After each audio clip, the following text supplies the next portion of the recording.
Record कर लेते हैं। औज़ु बिल्लाहि मिनश शैतानिर रजीम, बिस्मिल्लाहिर रहमानिर रहीम। Life cycle of the angiosperm, यानी कि हमारा चैप्टर नंबर 4 रिप्रोडक्शन चल रहा है। उसके अंदर हमारा आज टॉपिक है लाइफ साइकिल ऑफ एंजियोस्पर्म, यानी कि फ्लावरिंग प्लांट किस तरीके से रिप्रोडक्शन करते हैं। इससे पहले हमारा टॉपिक था लाइफ साइकिल ऑफ जिम्नोस्पर्म, और फिर हमने वो भी स्टडी किया था, क्या कहते हैं उसको,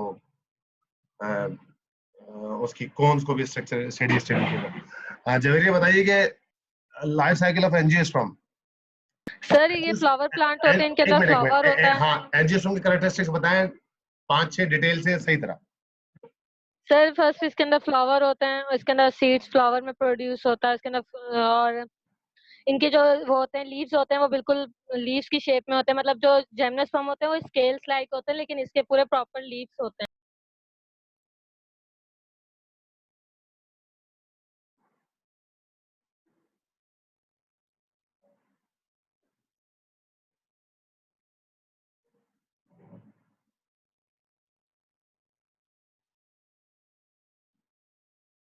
जी बेटा। सर आपकी आवाज नहीं आ रही। नहीं, सही है। अच्छा, दूसरी चीज ये है कि लाइफ साइकिल ऑफ एंजियोस्पर्म के अंदर जो आपने कहा कि जिम्नोस्पर्म और एंजियोस्पर्म में एक सबसे बड़ा डिफरेंस क्या है, वो है फ्लावर का।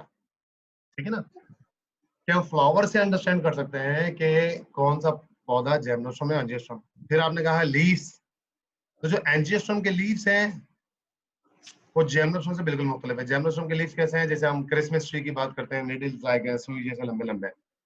लेकिन जो एंजियोस्पर्म प्लांट्स हैं, जो हमारे गार्डन्स के अंदर, हमारे घर के इलाकों में आसपास उगे हुए हैं, आम, अमरूद, सेब, केला, ये सारे पौधे जो हैं, ये सब के सब जो है वो एंजियोस्पर्म है।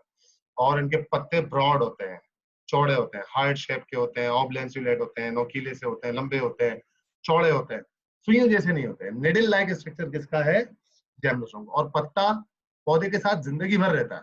जब पौधा पत्ते के साथ जिंदगी भर रहता है तो हम कभी भी किसी भी दरख्त पौधे को फौरन अंडरस्टैंड कर सकते हैं कि जिम्नोस्पर्म है या एंजियोस्पर्म। और याद रखें, जिम्नोस्पर्म कभी भी छोटे पौधे नहीं होते, दरख्त ही होते हैं ये। लाइक छोटे पौधे से मुराद ये नहीं कि डायरेक्ट दरख्त बनते हैं, पौधा भी होगा तो वो दरख्त बनेगा। गंदुम है वो दरख्त नहीं बनेगा, गुलाब दरख्त नहीं बनेगा। कहने का मतलब ये है, एंजियोस्पर्म में छोटे बड़े तमाम किस्म की स्पीशीज होती हैं, शर्ब्स, हर्ब्स एंड ट्रीज। लेकिन एंजियोस्पर्म, जिम्नोस्पर्म में सिर्फ और सिर्फ ट्रीज होते हैं। ओके, होगी बात। तो ये कुछ डिफरेंशिएशन हो गया। कहाँ पाए जाते हैं, जो आपके पास एंजियोस्पर्म है, फ्लावरिंग प्लांट्स जो है, ये आपको हॉट एरियाज में पाए जाते हैं, जैसे हैदराबाद है, कराची है, ठीक है, हमारे पास ये सिंध का एरिया है, लोअर सिंध है, ठीक। जबकि जो हमारे पास पंजाब की भी, अपर पंजाब, लोअर पंजाब के अंदर अच्छे खासे हमें एंजियोस्पर्म पाए जाते हैं, फ्लावरिंग प्लांट्स। लेकिन कुछ जिम्नोस्पर्म जो है हमारे पास, जिम्नोस्पर्म कब पाए जाते हैं, कूल टेम्परेट रीजन के अंदर, जैसे मरी है, नारान है, कागान है, झील सैफुल मुलूक है, सवात है, चित्राल है, चागी है, बलूचिस्तान के ठंडे इलाके हैं, सवात है, इन इलाकों के अंदर वो पाए जाते हैं। क्यों? क्योंकि वो ठंड के इलाकों में ही रहते हैं। ठीक है, बात। इस तरीके से ये डिवीजन हो गई। जिम्नोस्पर्म हमने पढ़ा था, तो हमने लाइफ साइकिल के लिए उसकी कोन के स्ट्रक्चर को पढ़ा था। कोन का स्ट्रक्चर लाजमी वाज़ेह तौर पर पढ़ना पड़ेगा, क्योंकि कोन उसका सेक्सुअल स्ट्रक्चर है, मेल और फीमेल कोन, और उसी के अंदर सारी मेल फीमेल डेवलपमेंट होती है, सब चीजें होती है। ठीक है, तो आज हम स्टार्ट करते हैं। एंजियोस्पर्म के अंदर सबसे इंपॉर्टेंट चीज है फ्लावर।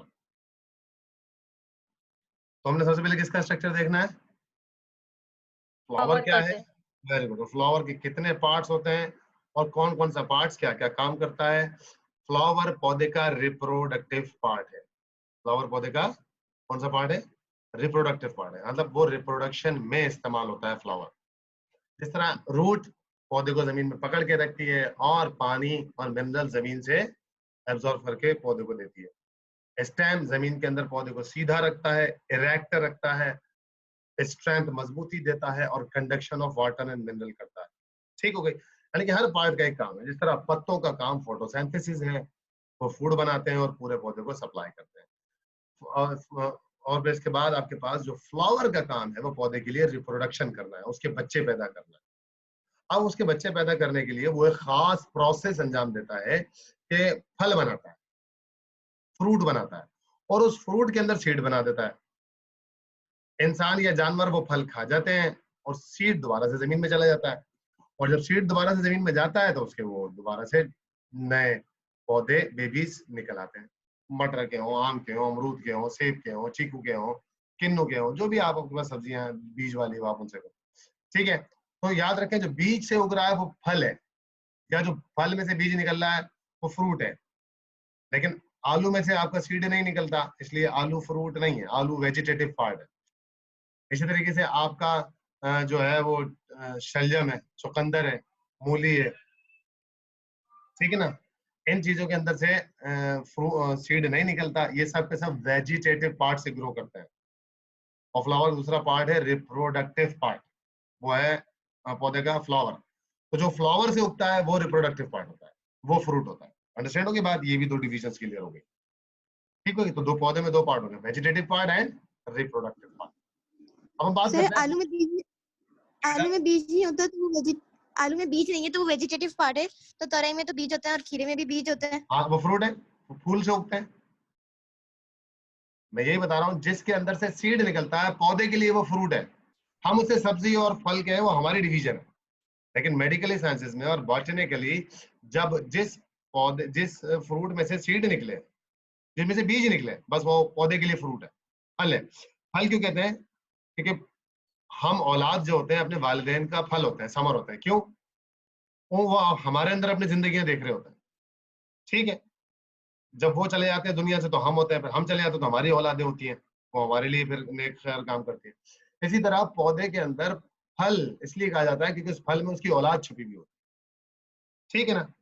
और हर पेरेंट्स चाहते हैं कि हमारा फल मीठा हो, पौधा भी चाहता है हमारा फल मीठा हो, हर पेरेंट्स भी यही चाहता है कि हमारी औलाद भी मीठी हो। मीठी से मुराद ये कि माशरे में अच्छा काम करे, नेक बने, सच्चा बने, बेहतरीन किरदार पे जाए, दीन को भी समझे, दुनिया को भी समझे, और आ, अच्छा फाइनेंशियली स्टेटस भी रखे, लोगों के काम भी आए, मतलब दोनों सारे काम अच्छे हों। लेकिन इसके लिए काम हम लोग बहुत कम कर रहे होते हैं, ये हमारे लिए मुसीबत है।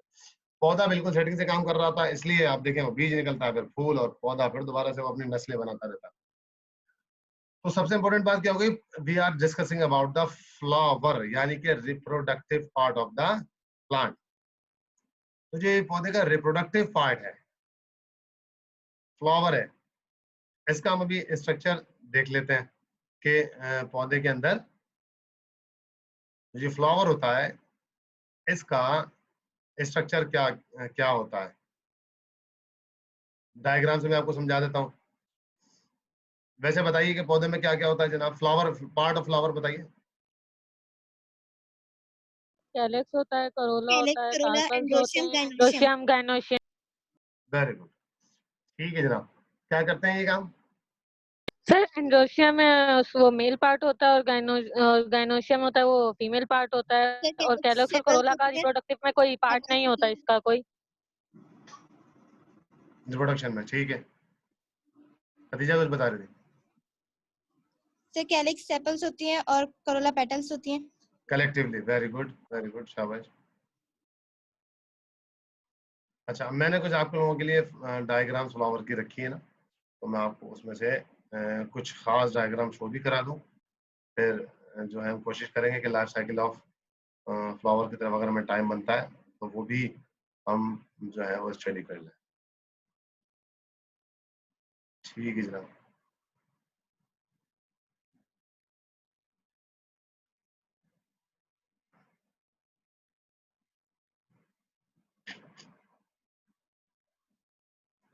फ्लावर पौधे में कहाँ पाया जाता है जनाब?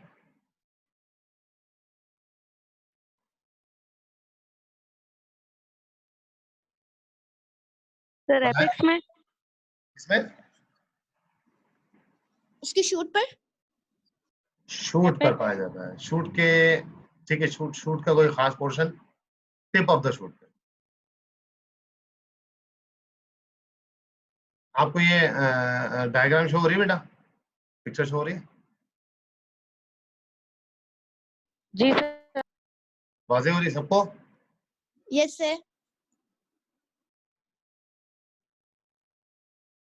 अच्छा, खदीजा, जवेरिया, आयशा, लैलाफ, आप लैलाफ और आयशा, आप दोनों को भी वाज़ेह क्लियर नजर आ रही है डायग्राम?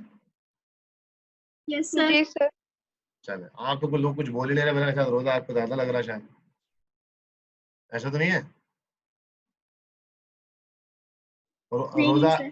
रोजा है, रोज जैसी है, रोजा है। रोजा है, रोज जैसे नहीं है। चले, ये भी अच्छी बात, बल्कि आजकल तो रोज जैसे भी रोजा ही है। चले जनाब, फ्लावर की बात हम कर रहे हैं, और फ्लावर के जो आपको ये सामने नजर आ रहा है, ये फ्लावर का एक क्या है, transverse section, TS of flower है। टीएस मतलब ट्रांसफर सेक्शन, यानी कि फूल को, जैसे ये पूरा फूल था उसको बीच में से आधा काट दिया, आधा काटने के बाद आपको ऐसे दिखा रहा है अंदर से, जैसे आप सेब को दो हिस्सों में काट देते हैं तो फिर सेब आपको अंदर से नजर आना शुरू हो जाता है। तो जब हम फ्लावर की इस वक्त स्टडी कर रहे हैं, तो सबसे बाहर जो आपको ये ग्रीन पार्ट नजर आ रहा है नीचे, जिससे आप डंडी से फ्लावर को पकड़ते हैं, उसका नाम क्या लिखा हुआ है, पेडिसल। ठीक है ना, हाँ बस शाबाश, शाबाश चलती भी रहे, मुझे बताती भी रहे ताकि पता लगे आप लोग हैं। पेडिसल मतलब स्टॉक ऑफ द फ्लावर, वो डंडी जिससे ये पौधे की शूट से जुड़ा हुआ था। ठीक होगी बात, स्टॉक ऑफ द लीफ। इसके फौरन बाद लिखा हुआ है रेसेप्टिकल, जिसको इसकी बेस या थैलेमस भी कहा जाता है। तीनों नाम है, बेस, थैलेमस या रेसेप्टिकल। इसे रेसेप्टिकल यूं कहा जाता है क्योंकि ये रिसिप्ट करता है, रिसीव करता है तमाम पार्ट्स को, फ्लावर के जितने पार्ट हम ऊपर पढ़ने वाले हैं वो सब जाके इसी से जुड़ते हैं। बेस भी इसलिए कहा जाता है कि बेस पे सारी चीजें जुड़ी हुई होती है। ठीक होगी बात, तो रेसेप्टिकल एंड बेस।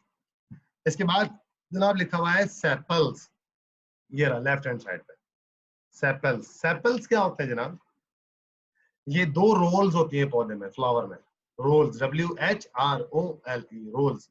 रोल्स कहते हैं चक्कर को, सर्किल को, और फ्लावर देखें हर चीज सर्कुलर सर्कुलर अरेंजमेंट में होती है, गोल गोल अरेंजमेंट में होती है। तो जो सबसे आउटर मोस्ट गोल चक्कर होता है वो सेपल्स का होता है, सबसे नीचे होता है, छोटा भी हो सकता है, छोटा ही होता है मोस्टली पत्तियों के मुकाबले में। और कितने होते हैं ये, 3 या 5। ठीक, तो इनका एक जो कहलाता है वो कहलाता है सेपल। और जब एक, ये एक दो नजर आ रहे हैं आपको, एक ये नजर आ रहा है सेपल, दूसरा सेपल ये नजर आ रहा है, तो इस फ्लावर में जैसे ये 5 होंगे तो पांचों को मिलके क्या कहलाएगा भाई, ये सेपल्स को मिलके क्या कहते हैं, कौन बताएगा? नहीं, सेपल्स उनको कलेक्टिवली है, पांचों को मिला के सेपल्स कहेंगे, एक को क्या बोलेंगे, कैलेक्स। कैलेक्स कहेंगे, CYLAX, कैलेक्स। यानी जिस पर उन्होंने ये सेपल लिखा हुआ है बेसिकली ये कैलेक्स है। एक कैलेक्स ये रहा, एक कैलेक्स ये रहा, एक कैलेक्स पीछे है जो है इसके हमें नजर नहीं आ रहा, 2 और 3 हो गए, और 4 5 2 कटे हुए हैं, तो ये पांचों मिलके सेपल्स कहलाते हैं। ठीक है, और एक क्या कहलाता है, कैलेक्स। तो ये एक्सेसरी रोल कहलाती है। एक्सेसरी रोल किसे कहते हैं, इजाफी। ठीक है, जैसे कि खाने के साथ सलाद, सलाद हो तो अच्छी बात है, खाना और भी अच्छा हो जाता है, दिलकश हो जाता है, खाने में मजा आता है। लेकिन अगर सलाद नहीं हो तो खाना फिर भी खा लिया जाता है। ओके होगी बात, तो एक्सेसरी रोल यानी प्रोडक्शन में, रिप्रोडक्शन के अंदर हेल्प आउट करता है, मेन काम अदा नहीं करता। जैसे सलाद खाने की खुशबू और जीनत को और बढ़ा देती है, लेकिन ना भी हो तो खाना खा लिया जाएगा।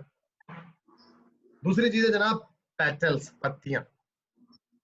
ये अभी आपको 1 2 3 4 पत्तियां नजर आ रही हैं, और 3 4 पत्तियां इसकी कटी हुई है जो हमने डायसेक्ट में काट दी है। पेटल्स पत्ती को कहते हैं, एक पत्ती को पेटल्स। सारी पत्तियां 5 हो, 50 हो, 100 हो, 30 हो, 40 हो, 10 हो, 15 हो, तमाम पत्तियों को मिला के क्या कहलाते हैं, ये कोरोला। शाबाश, very good, COROLL, Corolla. Corolla मतलब पेटल्स, पत्तियां। पेटल्स जैसे रोज पेटल टिश्यूज आप सुनते हैं, ठीक है ना, तो इसी के नाम पर रखा गया, जैसे गुलाब जैसी पत्तियां। तो ये हो गया सेपल्स एंड पेटल्स, ये दोनों इसकी एक्सेसरी रोल हो गए। एक्सेसरी मतलब वही इजाफी रोल्स हैं, रिप्रोडक्शन के अंदर अपनी हेल्प करेंगी, मेन काम अदा नहीं करेंगी। अब देखिए जनाब, ये जो बीच के अंदर आपको जो पोर्शन नजर आ रहा है, एक मोटा सा पेट, और उस पेट के ऊपर लंबी सी गर्दन, और उस गर्दन के ऊपर एक मुंह, हेड जो रखा हुआ है। तो ये हेड का नाम देखें क्या लिखा हुआ है, स्टिग्मा। मैं बिल्कुल माउस पे देखिएगा मेरे, ये जाके ऐसे जाके क्या आ रहा है, स्टिग्मा। इसकी जो गर्दन है, गर्दन को नाम दिया है इन्होंने स्टाइल, और जो इसका पेट है और पेट को सीधा नाम क्या दिया है, ओवरी, बड़ा सा पेट जो है। और ओवरी के अंदर एक येलो येलो सा डॉट सा नजर आ रहा है आपको अंदर जाके सेंट्रल पोर्शन में, दैट इज ओव्यूल। तो बेसिकली 3 पार्ट हो गए, स्टिग्मा, हेड, स्टाइल, इसकी गर्दन, ओवरी और इसका पेट। तो ये ओवरी, स्टाइल एंड स्टिग्मा मिलकर क्या बनाते हैं, कार्पल। और ये कार्पल इसका फीमेल रिप्रोडक्टिव पार्ट है। ठीक हो गई बात? मेल फीमेल पार्ट क्या है? कार्पल। कार्पल के कितने पार्ट्स हैं? Stigma, style and ovary. Stigma क्या है? कार्पल का हेड, स्टाइल कार्पल की गर्दन, ओवरी कार्पल का पेट, और उस पेट के अंदर रखा हुआ एक ओव्यूल जो के फीमेल सेक्स सेल या फीमेल गैमेटोफाइट बनाएगा। ओके, अब क्योंकि दो जनरेशन है, स्पोरोफाइट एंड गैमेटोफाइट, तो हमने दोनों को कंसीडर करना है कि जनाब गैमेटोफाइट कैसे बनेगा और स्पोरोफाइट कैसे बनेगा। तो जो ये फूल जिस पौधे में लगा हुआ है, फूल जिस पौधे में लगा हुआ है वो पौधा खुद स्पोरोफाइट है। ओके, जिस पौधे में लगा हुआ है पौधा खुद स्पोरोफाइट है, और उस स्पोरोफाइट के अंदर ये फ्लावर लगा हुआ है। इस फ्लावर के अंदर मेल और फीमेल गैमेटोफाइट छुपा हुआ है। तो अभी तक हमने सिर्फ फीमेल गैमेटोफाइट डिस्कवर किया है। ठीक हो गई बात? पानी देखें कितना जाके कितने खूबसूरत से फूल के अंदर, फूल के भी अंदर फीमेल रिप्रोडक्टिव पार्ट, कार्पल के भी अंदर उसके पेट में जाके कहीं छुपा हुआ है मेल गैमेटोफाइट। यानी कि एंजियोस्पर्म ने जब गैमेटोफाइट को एडॉप्ट किया, एंजियोस्पर्म के स्पोरोफाइट ने जब गैमेटोफाइट को एडॉप्ट किया तो उसको बड़ा खूबसूरत सा घर बना के दिया जिसका नाम उसने फ्लावर रखा। ठीक है, और उस फ्लावर के अंदर मेल गैमेटोफाइट को भी रखा और फीमेल को। फीमेल तो हमने देख लिया। ये जो आसपास आपको 1 2 3 4 5 6 एंटीना से नजर आ रहे हैं, खंबे से नजर आ रहे हैं, they are known as the stamen. देखिए इनका नाम ही लिखा हुआ लेफ्ट साइड के ऊपर, पेटल्स के ऊपर, स्टैमन। ये जो हेड है इसका वो क्या कहला रहा है? एंथर। और जो इसकी गर्दन है लंबी सी जो जाके ओवरी के बेस में जाके जुड़ रही है, ये गर्दन क्या कहलाती है? इसकी फिलामेंट। तो मेल के दो ही पार्ट है, एंथर एंड फिलामेंट, और एंथर और फिलामेंट मिलकर क्या बनता है? स्टैमन। एक को स्टेमन कहते हैं। अब ये 5 खंबे खड़े में, 6 भी हो सकते हैं, 10 भी हो सकते हैं, 100 भी हो सकते हैं, सेवरल भी हो सकते हैं, इनफाइनाइट भी हो सकते हैं। ठीक है, तो इन सब को मिला के हम कहते हैं स्टेमन को क्या कहते हैं? मेल को एंड्रोशियम। ठीक है, इस तरह फीमेल की जो बहुत सारी कार्पल मिलती है तो क्या कहलाती हैं? गायनोशियम। ठीक है, कार्पल को collectively known as the gynoecium. Female जो कहलाती है, मेल के स्टेमन को collectively known as the androecium. इस एंड्रोशियम में जो स्टेमन है, स्टेमन के फिलामेंट और फिलामेंट के एंथर, इस एंथर में यहाँ पॉलन ग्रेन बनते हैं जो कि मेल गैमेटोफाइट होता है। तो हमने किसको डिस्कवर कर लिया? मेल गैमेटोफाइट को पकड़ लिया कि मेल गैमेटोफाइट कहाँ है? स्टेमन के एंथर में। फीमेल गैमेटोफाइट कहाँ है? कार्पल की ओवरी में। ओके हो गया? तो हमने दोनों चीजें अंडरस्टैंड कर ली फ्लावर के स्ट्रक्चर से। ठीक हो गई बात? आगे डायग्राम शो करो, ये बात समझ में आ गई? Yes sir. बाकी बच्चे कोई सवाल, कंफ्यूजन? बताएं बेटा, जल्दी बताएं, अब पता नहीं है भी, सो तो नहीं गए? नो सर, कोई प्रॉब्लम नहीं है। नहीं बाकी भी तो बताए ना, अरीशा, नहीं सर, लतीफा। कोई इशू नहीं है। कोई भी इशू नहीं है? अगर कोई इशू नहीं है तो फायदा पड़ क्या रहा है? फिर आप कोई तो सवाल करें।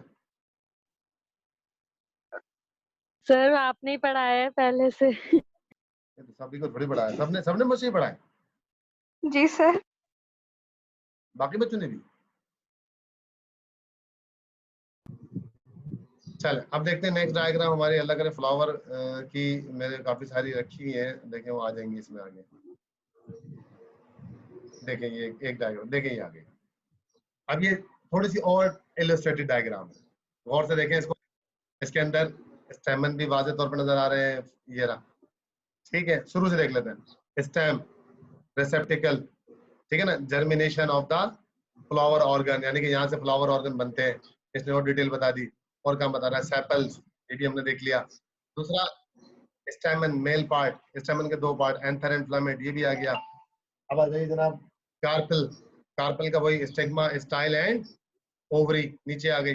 ओवरी के अंदर ओव्यूल, देखिए ओव्यूल कितने इसने वाज़ेह तौर पर रखे हुए दिखाए, यानी अब आपको फीमेल गैमेटोफाइट वाज़ेह तौर पे बड़ा बड़ा लिखा हुआ नजर आ रहा है। ठीक है, लेकिन अब इसने हमें पोलन ग्रेन नहीं दिखाया यहाँ पर। ठीक है, तो ये बताएं कि ये वाली डायग्राम पहले से और वाज़ेह हो रही है नहीं हो रही?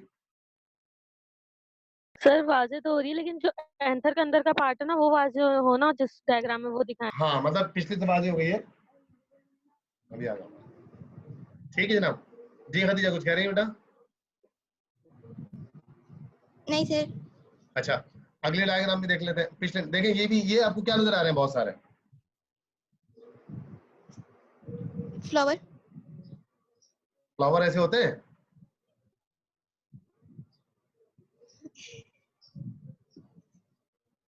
ऐसे कितने ब्राइटली कलर्ड और बड़े इनोवेटिव डिजाइन के फ्लावर हैं। फ्लावर है, इन्फ्लोरेसेंस है, ये अरेंजमेंट ऑफ द फ्लावर है। जरा इनको हम अगर थोड़ा बड़ा करके देखें ना, देखें, ये देखें, ये देखें, क्या नजर आ रहा है इनके अंदर? Sir anther. हाँ, मेल और फीमेल पार्ट नजर आ रहे हैं ना? Yes sir. ये हो Yes, सकता है sir. कि पत्तियों पे कुछ डिजाइन भी बना हुआ, ठीक है ना? तो मतलब ये वाली तस्वीर दिखाने का मकसद ये है कि हर दफा आपको फूल गुलाब जैसा या गेंदे जैसा या मोती जैसा नहीं मिलेगा, मुख्तलिफ शेप और डिजाइन की भी मिल सकते हैं, ठीक है ना? इस डायग्राम से बात समझ में आई कि yes sir. Flower different diagram के भी हो सकते हैं, डिफरेंट शक्लों से। देखिए, अच्छा चलें ये आगे। ये डायग्राम नजर आ रही है आपको सही तरह? यस अब सर। इसमें भी पेटल, पिस्टिल, Yes, देखें एक sir. नाम, यहाँ पर एक नाम पिस्टिल दे Yes, दिया। sir. कार्पल का जो ओल्ड नेम है, ओल्ड बॉटनिस्ट जो करते थे 80s में, 1980s में, तो कार्पल में को वो पिस्टिल भी कॉल करते थे। कार्पल और the pistil are the same thing. Pistil सिर्फ ओवरी के लिए भी इस्तेमाल होता है, ये भी याद रख लीजिएगा। जाइलम, फ्लोएम, कैम्बियम, यानी कि ये स्टेम का अंदर का स्ट्रक्चर दिखा रहा है, यानी कि एनाटॉमी ऑफ द स्टेम। खैर इसका फ्लावर से कोई ताल्लुक नहीं है, लेकिन उसने दिखा दिया आपको, ठीक है। मैं और आपको फ्लावर दिखाता हूँ। किसी जगह हमको पॉलिनेशन भी, अभी आपको पॉलन ग्रेन भी समझ में इंशाल्लाह आ जाएगा। फ्लावर और मिल जाते हैं हमको। देखिए जनाब, ये आ गया the formation of the pollen grain. देखें इस डायग्राम को समझिएगा। ये रहा एंथर। क्या कह रहा है कि किसको काटा है इसने? अब आप लोग बताएं जल्दी जल्दी, इसने टीएस किसका काटा है? Enter. सर एंथर का। शाबाश, शुक्र है अरीशा ने भी कुछ बात करी। ये जो बॉक्स है, इस बॉक्स को काटा। जब काटा तो जैसे कि उसने, जैसे यूं रख के इसने ऐसे काट दिया। जब काट दिया तो जैसे उंगलियां चार थी वो आधी आधी होकर कट गई। जैसे ही उन्होंने चार को काटा, देखे क्या नजर आ रहा है? माइक्रोस्पोरेंजियम दिखा रहा ना, ये लिखा हुआ। और ये एक यस कितने सर। माइक्रोस्पोरेंजियम इसमें जल्दी बताएं? सर 4। 4 पोलन सैक्स, यानी कि माइक्रोस्पोरेंजियम तो बड़ा बड़ा लिखा हुआ है, ठीक है। अब इन माइक्रोस्पोरेंजियम, स्पोरेंजियम कहते हैं आ सैक लाइक स्ट्रक्चर, एक बोरी जैसा स्ट्रक्चर जिसमें कुछ भरा हुआ हो। तो इस सैक लाइक स्ट्रक्चर के अंदर क्या भरा हुआ है जनाब? Microspores. Microspores, also known as Tapetum. Microspores क्या Pollen कहलाएंगे? grains. पोलन ग्रेन्स, जो आगे जाके पोलन ग्रेन बनेंगे, मेल सेक्स सेल्स बनेंगे। अभी ये माइक्रोस्पोर्स बताइए कि डिप्लॉयड हैं या हैप्लॉयड?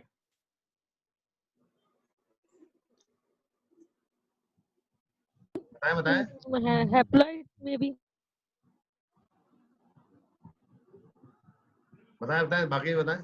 अभी ये माइक्रोस्पोर्स डिप्लॉयड हैं या हैप्लॉयड हैं? Diploid. क्यों डिप्लॉयड है बेटा लीला? वजह बताएं, बात जवाब सही है आपका। सर मैं बताऊं? जी बताइए। इसमें डबल है. सर डिप्लॉइड इसलिए क्योंकि अभी इनमें मियोसिस। बस वेरी गुड। डिप्लॉयड इसलिए है कि अभी इनके अंदर मियोसिस का फंक्शन परफॉर्म नहीं हुआ है, ठीक है ना। अभी इसके अंदर पोलन ग्रेन डेवलप नहीं हुआ है, अभी तक ये डिप्लॉयड ही है। तब इसमें मियोसिस हो जाएगी, तब ये हैप्लॉयड कहलाएगा। लेकिन नीचे क्या लिखा हुआ है? The anther has the 4 pollen sacs. ये अब समझ में आ गया एंथर का स्ट्रक्चर? Yes sir. बिल्कुल क्लियर तरीके से। अभी Yes, मैं sir. आपको और भी डायग्राम शो कर देता हूँ, क्योंकि मैंने इसी तरह देखें वेरियस डायग्राम से स्टडी करेंगे तब आपको चीज बड़ी वाजे तौर पे। देखिए एक डायग्राम है, इसने भी कुछ यही कुछ दिखाने की कोशिश की, उसने और वाजे करी। क्या निकाला? फिलामेंट। फिलामेंट के अंदर से क्या निकाला जरा बताइए जल्दी से। ये क्या निकाला? एंथर। Anther. एंथर को क्या करा उसने? ब्लेड से टीएस Cut. 4 हिस्सों में काट दिया, और उन 4 हिस्सों को माइक्रोस्कोप में रख के देख रहा है। ये काम हम अपने कॉलेज, स्कूल, यूनिवर्सिटी में भी आराम से कर सकते हैं। किसी किस्म की हेलो की जरूरत नहीं है। आप सिर्फ अच्छा सा ऐसा फ्लावर लेके आए जिसमें एंथर वाजे तौर पे नजर आ रहा हो, उस एंथर को ले और बहुत ब्लेड से उसको काट दें और माइक्रोस्कोप में रखे हैं। देखें आपको बिल्कुल जैसे ये स्पिनर सा रखा नजर आ रहा है ना, जो बच्चे आजकल बड़े स्पिनर घुमा रहे हैं, इस तरीके से आपको 1 2 3 4 पोर्शन के अंदर इजीली 4 पोर्शन में कटा हुआ आपको माइक्रोस्पोर्स नजर आ जाएगा। समझ आ गई बात? अब उसके अंदर एक माइक्रोस्पोरेंजियम, एक पोलन सेक के बारे में बता रहा है। लेकिन नीचे भी देखिए, अच्छा नहीं ऊपर ही देखिए फिलहाल। देखिए पोलन सेक बताई इसने, लेकिन जो कुछ 4 में हो रहा है वही इसमें हो रहा है, इसलिए इसने एक को बता दिया, बाकी सबको नहीं बताया। Epidermis outer layer, fibrous internal layer, कैपिटम बिल्कुल रेड वाली अंदर वाली लेयर, यानी कि कवरिंग बता रहा, 3 हो गई कवरिंग। एपिडर्मिस, फाइब्रोस लेयर, कैपिटम, 3 लेयर हो गई। उसके अंदर जाके पोलन ग्रेन बन रहा है, यानी कि अल्लाह ने मेल सेक्स सेल को कितना सिक्योर्ड रखा है, फीमेल को तो और भी ज्यादा सिक्योर्ड रखा है, क्योंकि अगर ये सेक्स सेल डिस्टर्ब हो जाएंगे तो आगे रिप्रोडक्शन का प्रोसेस नहीं हो सकेगा। ठीक है जनाब। अच्छा ये देखिए ये क्या बता रहा है, filament containing a vascular bundle, ये रहा फिलामेंट।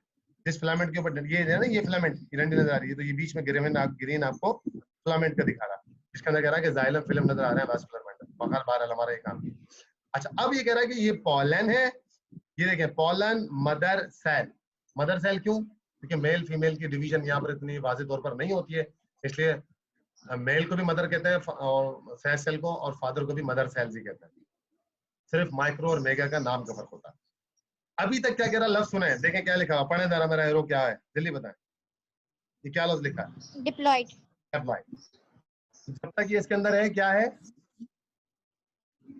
डेप्लॉयड है। इसका मतलब इसको डेप्लॉयड से क्या अपने आप को हेप्लॉयड करने के लिए क्या करना पड़ेगा? मियोसिस। मियोसिस। मियोसिस से कितने में डिवाइड हो रहा है ये? 3 नहीं, वो एक नजर नहीं आ रहा, ऊपर देखें क्या लिखा है, टेट्राड ऑफ पोलन ग्रेन। ठीक है ना, टेट्राड ऑफ पोलन, 4 में डिवाइड हुआ। इन 4 के अंदर बाद में क्या हो गई? सेपरेट, चारों एक दूसरे से क्या हो गए? अलग हो गए।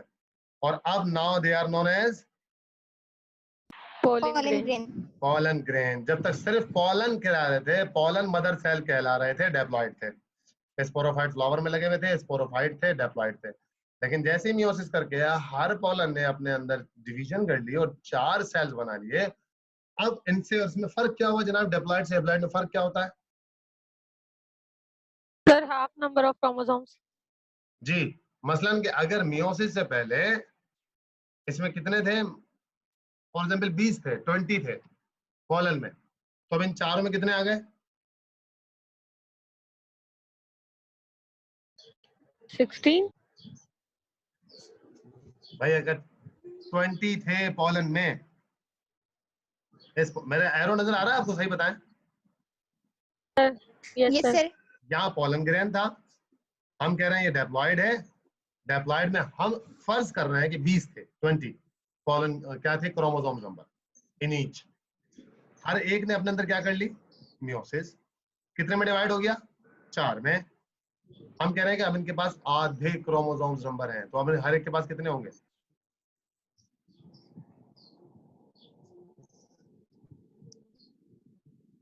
जल्दी बताएं। 5। कितने? सर आप क्रोमोसोम्स नंबर पूछ रहे हैं? क्रोमोसोम नंबर ही हाफ होते हैं, और क्या चीज हाफ होती है? डेप्लॉइड हेप्लॉइड में फर्क क्रोमोसोम नंबर का ही है। 10 होंगे। देखा हरीशा ने देर से बोला और बिल्कुल सही आंसर दिया। पोलन ग्रेन में होंगे, पोलन में होंगे 20, और जब पोलन ग्रेन में होंगे 10 हो जाएंगे। अब सवाल ये है कि यहाँ तो थे 20, कितने? 20 20 2 में डिवाइड हो गए 10 तो हो सकते थे, ये 4 में डिवाइड हो गए तो 5 हो सकते थे, 10 क्यों रहेगा? इसका जवाब कौन देगा?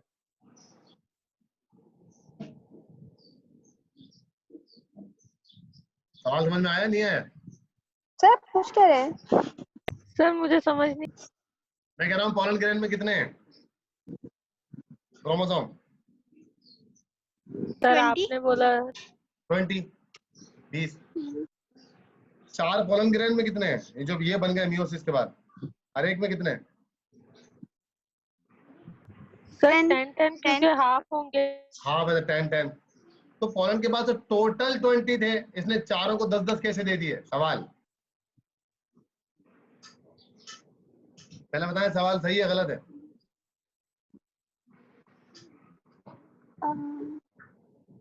हाँ जल्दी बताएं, सो रहे हैं सारे लग रहा है। मुश्किल सवाल हो गया क्या? खदीजा बताएं आपको सर, क्या समझ में नहीं आ रहा। Sir I think question wrong है। क्या चीज? सर इनमें माइटोसिस तो नहीं हुई बाद में, पहले मियोसिस के बाद? अभी तो माइटोसिस का नाम ही नहीं है। हम कह रहे हैं कि एक ने मियोसिस किया, 4 में डिवाइड हो गया और हर एक के पास क्रोमोसोम नंबर हाफ हो गया अपने पेरेंट के मुकाबले में, तो अभी तो माइटोसिस का जिक्र ही नहीं। और अगर माइटोसिस होगा तो ये 4 8 में चले जाएंगे, 8 16 में चले जाएंगे, 16 32 में चले जाएंगे।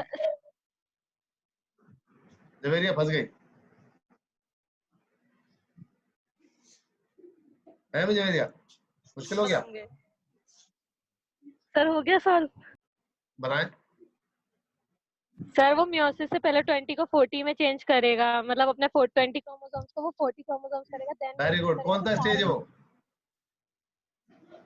What is the sir name of this वो स्टेज? प्रोफेज। प्रोफेस। हाँ, वो तो डिवीजन शुरू हो गई। सेल साइकिल का कोई स्टेज है? जी चले बच्चों, ये सवाल समझ में आ गया। सवाल मेरा ये था कि पोलन के पास 20 है, वो डिवाइड हुआ 4 में। भाई हर एक को 5 5 दे सकता था इक्वली, लेकिन उसने हर एक को 10 10 दिए। तो ये 20 4 में डिवाइड होकर 10 10 कैसे चलेगा? तो सीधे सीधे मैथमेटिक्स ही खराब हो गया।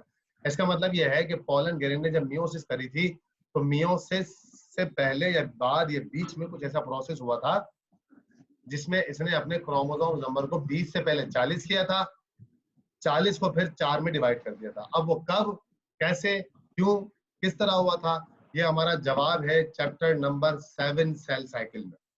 ठीक है, पहले दिन ही पढ़ेंगे जिस दिन हम सेल साइकिल पढ़ेंगे।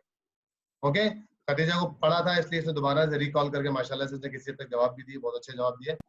सर मैंने जवाब दिया था, खतीजा ने नहीं दिया। हाँ, जवेरिया ने, शाबाश। जवेरिया ने अंडरस्टैंडिंग थी क्योंकि प्रेस्टन में पढ़ा चुका हूँ मैं टॉपिक, इंटर की स्टूडेंट है, बाकी आप कुछ फर्स्ट ईयर की भी है ज्यादा, तो इसलिए इनको क्लियर था, इसलिए इन्होंने जवाब दिया। बड़ी खुशी की बात है कि अगर पढ़ाया हुआ टीचर को आप दोबारा जवाब दें तो टीचर को भी खुशी होती है कि हाँ, जो मैंने पढ़ाया है वो मेहनत मेरी रायगा नहीं गई, बच्चे पढ़ रहे हैं, इल्म हासिल कर रहे हैं, आगे बढ़ रहे हैं। ठीक है ना? तो ये बात, ये जवाब हमें आगे जाके मिलेगा। बहरहाल चैप्टर नंबर 7 सेल साइकिल के अंदर इसका हम जवाब ढूंढने की कोशिश करेंगे। ठीक है जनाब, ये हो गया। फ्लावर के अंदर एक आध कोई डायग्राम और देख लेते हैं। आज हमारा स्ट्रक्चर सिर्फ और सिर्फ फ्लावर है। देखिए जनाब, एक और डायग्राम गौर से देखिए। इस डायग्राम में क्या दिखा रहा है? जल्दी से, 1 मिनट रह गया, जल्दी बताएं क्या दिखाना चाह रहा है इस फ्लावर में। सबसे वाज़ेह चीज इस फ्लावर में हमें क्या चीज नजर आ रही है? Sir ovary. इसमें मेल पार्ट अलग है, फीमेल पार्ट अलग है। मेल फीमेल पार्ट तो हम पहले भी देख चुके हैं और बहुत वाज़ेह तौर से देख चुके हैं, हम पहले भी देख चुके हैं। हमने अभी तक जो था कैलेक्स करोला को कटा हुआ देखा था। सर वो उसका टीएस है ना, उसका दोनों साइड दिखा। हाँ, हम क्या देख रहे हैं? फ्लावर को फ्रंट से भी देख रहे हैं और बैक से भी देख रहे हैं। पहली बात तो ये हो गई। दूसरा, पेटल्स 5 के 5 नजर आ रहे हैं। सेपेल्स, कैलेक्स, यानी कि जो कैलेक्स है 5 ग्रीन, ये 5 के 5 ग्रीन नजर आ रहे हैं। यानी पौधा को, फ्लावर को बैक से भी दिखा रहा है, फ्लावर को, पर अभी तक हम फ्रंट से देखते हुए आ रहे थे, तो हमें पता लगा नहीं जनाब अगर फ्लावर को उल्टा करके देखेंगे तो हमें पीछे से इसका क्या चीज नजर आएगी। तो हम अब पूरी तौर पे